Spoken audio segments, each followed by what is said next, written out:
La toute première édition, maintenant que j'y réfléchis, c'était en 79, me semble-t-il. Mais il y avait déjà Jacques Lelu avec ses premières nefs. Et je venais de sortir Temps blanc, mon tout premier bouquin. En 81, j'ai été réinvité et puis là, j'ai même un peu participé à l'élaboration du catalogue qui à l'époque se faisait encore avec une IBM à boules et des lettres à 7.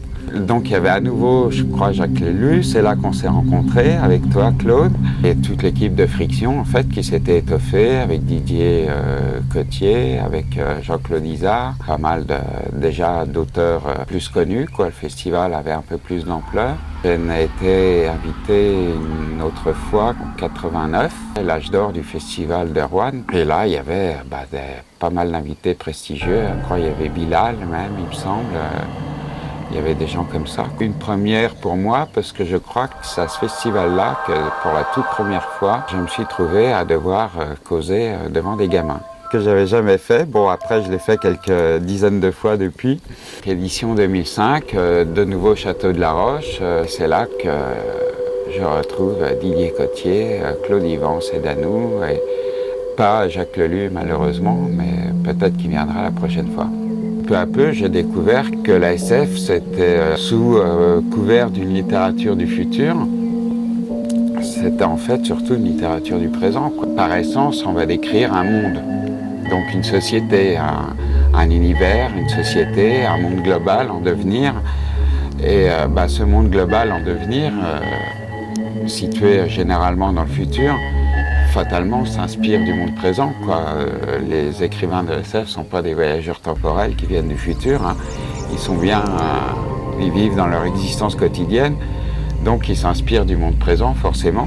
Pour moi, la SF est évidemment une littérature du présent. Alors, est-ce que la SF peut mener à la littérature générale? Je pense que oui, non.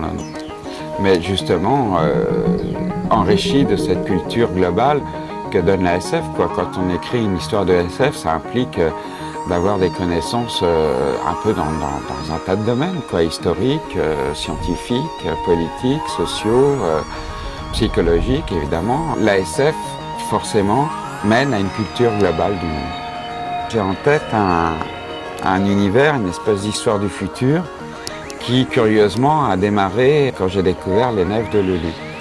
Il les mettait en décor, en situation, il mettait des légendes, il créait tout un monde qui m'a, dès le départ, fasciné. C'est de là qu'est né, moi, mon projet, j'ai appelé Chronique des Nouveaux Mondes, dans lesquels les nefs de Lelu, d'ailleurs, apparaissent et jouent un rôle, hein, y compris jusque dans les oiseaux de lumière. Il y a encore des vaisseaux de Lelu dedans.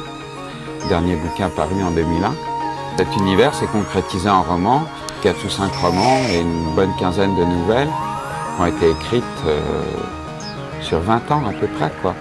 Et périodiquement, j'y reviens de temps en temps pour une histoire, une nouvelle, une idée de roman, etc. C'est un univers que je porte en moi depuis 80, je peux dire. Donc ça fait presque 25 ans que j'ai cet univers en moi.